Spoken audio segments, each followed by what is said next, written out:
I'm Buzz Bishop with Christina Aguilera. This is the world album premiere of Christina's Back to Basics. 4 years since you've done this. You all set to put the machine in motion again? I'm very, very excited to be back again, yes. It's been a year and a half of the making of my new album, Back to Basics, a double CD, so lots of material, lots of new things to say, and can't wait to get back at it. Now, when you picked up your Grammys, when you were winning all those ones for Stripped, you were very thankful about being honored for such a personal record. What does this one mean to you? You know, I always try to incorporate a lot of, personal heart and soul into my lyrics and my albums. That's why I kind of want to take 4 years or so, whatever it was, some time in between records so that I come back with something new and meaningful to say so I can live life for a second to talk about it. And so many amazing things have happened to me in the last year and a half. I got married last year, and just it's a good time for me. I'm happier than I've ever been. I'm more at peace than I've ever been, and much more than I was with even the last record. But I had to experience that place and that what I did with the last record to be able to even get here. And who knows what the next one will even be 4 or 3 years from now, But I try to always come up with something new and different, and this place that I've gone with this record is kind of in the past. I'm very inspired by the 1920s, 30s, and 40s, and so I wanted to make a record that kind of had all those throwback good elements of old soul, blues, and jazz music, but combining it with kind of a modern-day twist in some of the songs, and in other ones, like with Linda Perry, co-writer of Beautiful, we were able to really go there and go there authentically and organically. No cover songs, no samples or anything. We just really went there to recreate the old. You've been talking about your old school influences right since the first interviews with Genie in a Bottle. You were talking about how much you love Etta James, and you've been promising ever since that you were going to put At Last on a record. Now you've got that sort of sound. I mean, you sang At Last at your wedding, but I did. Unexpectedly, not planned. No, I realize that. Are those real standards going to come out? The actual covers of songs, whenever I maybe in the future put out a live album, I'll incorporate At Last, which is my all-time favorite Etta James song.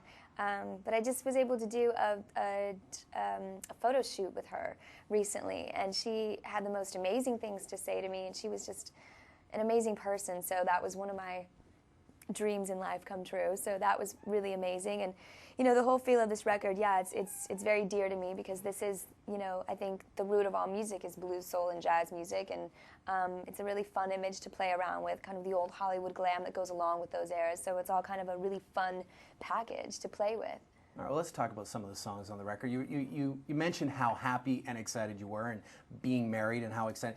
I couldn't help when we were listening to some of the songs how they all seemed to point to how excited and happy you were about with your husband. It's just like, I wrote down the list here, and it's how many of them here?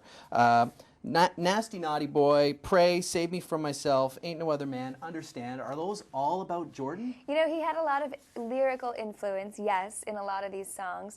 But Nasty Naughty Boy, that one kind of has the feel as if you, I did that one with Linda Perry, as if you entered a 1920s burlesque club. And so it had a little naughty element to it. And I think that one, per se, you're thinking of your husband, but also I actually wanted to have it I wanted it to lend itself to anybody that had a partner that they wanted to, maybe, wives, girlfriends, can do a personal little entertainment. You put on a little show for their, hubbies or boyfriends or whatever, and that goes for anyone for that matter. It's a good theme song. For certain things, and that one in particular is just kind of a tongue-in-cheek. I just walked into a 1920s burlesque club kind of a feel. But yeah, he had a lot of influence on a lot of the things I had to talk about. I mean, my God, he's been a big part of my life, and will be for the rest of my life. I mean, he's been amazing, it's strong support. But also, I wanted to not make it so personal on the majority of these songs that people couldn't relate to them. I think everyone can relate to, love to some degree, and hopefully, people that can have that special person, they can kind of relate kind of how meaningful these lyrics are to me and whatnot. But they all have a different twist to them, though. They don't all talk about straight, cut and dry love, quote unquote. from up above, sent from love, all these corny Right. things, because you think, oh, love song, whatever. I do anyway. I always, didn't want to get caught up in the fluff of writing love songs.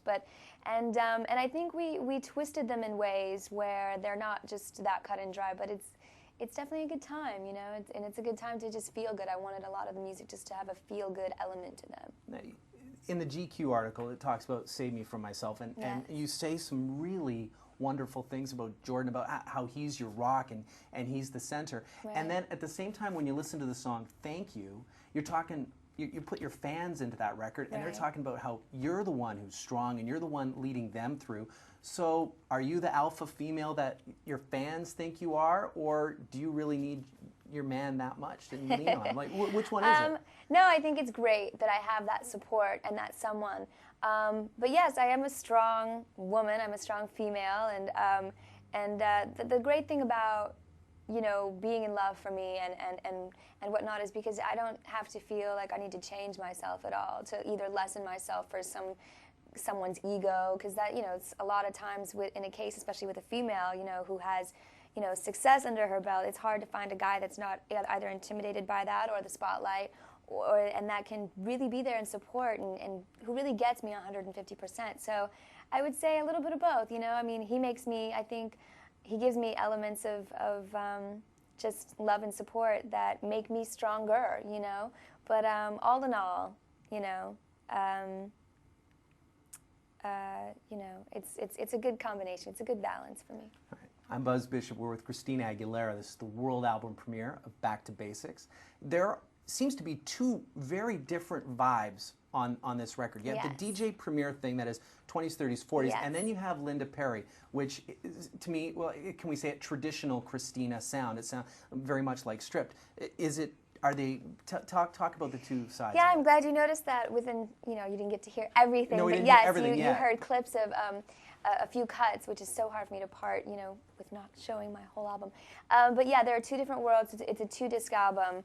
The first disc deals with more, elements of old throwback sound, like old horn blares, different bits and pieces, sound bites from, kind of artists that I love from the past, old gritty record, vinyl sounds, scratches and things to do with that.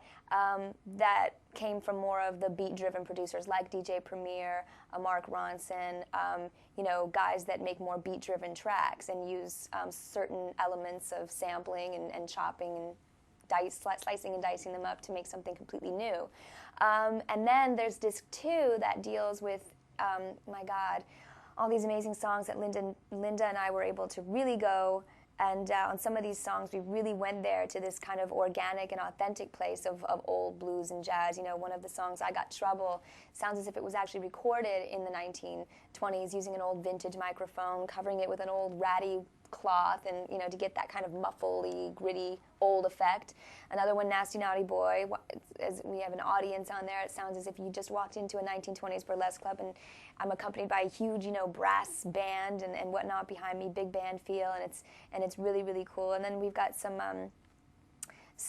circus elements in there that will lend themselves really amazing whenever I get to incorporate some of those visual aspects on tour of a 1920s circus feel, where Linda Perry is actually acting as the barker, getting ladies and gentlemen to step right up into this world. And that's kind of the introduction for this second CD that really is all live music, Candyman being another one that's all live horns and really kind of a fun swing vibe of kind of the Andrews Sisters, Boogie Woogie Bugle Boy, but modern day version, kind of that's what it's influenced by. So very exciting stuff. And when you talk about going on tour, we're hearing Blue Note? Christina Aguilera at the Blue Note? There's a promotional tour that we're doing before my big next worldwide tour for Back to Basics that we wanted to start kind of like with the vibe and feel of what the record's about. And I wanted to go do a tour in the country of old jazz and kind of blues clubs, and yes, the Blue Note in New York is one of them, where I wanted to kind of get a more intimate environment, almost like an environment, and set it up kind of where you could imagine Billie Holiday getting up on stage and maybe performing, kind of going along with the whole theme of the record, and that'll be incorporated in the video for Ain't No Other Man as well. Now, going in and doing the jazz thing, you're going to get the purists coming out and talking. There's an article that appeared in Jazz Times. They hadn't even heard your record yet, but in the response to Nasty Naughty Boy, they say, it's doubtful she has a blueswoman's gift for sexy understatement or sly double entendre. Now, that was before they heard it. I'm sure if they heard it, they would take it back. But you are going to hear purists that are going to come after Christina Aguilera, quotation, air quotes, for doing a jazz record, quotation, aren't they? You know, you're always going to get skepticism and people that try to be negative and try to, you know, bring people down, you know, and I think, you know, kind of, you know, coming from my pop, quote-unquote, background, genie in a bottle, etc., you know, you are going to get people that just want to be negative and criticize for no reason, but that's anything. You know, if I was going to do something completely standard in pop, they'd still have something to say. So I got to go with my gut. I got to go for what I'm really feeling and what really inspires me as an artist and as a musician, and really just keep going there and pushing boundaries and limits, my own limits, and challenging myself for the future. But I'm very proud of what this album was to accomplish, and you know, don't knock it till you try it. And if you hear it and you don't like it, then turn the station. So questions about your voice. This is the biggest, most powerful voice in pop music history, I'd say. Now, sure, you're born with it, but do you have to warm it up? Do you exercise it? Do you work it out the way, I don't know, Sidney Crosby has to practice his slap shot, or is it just a God-given ability all the way? Well, it starts out with a feeling and just, you know, a raw emotion for what I do.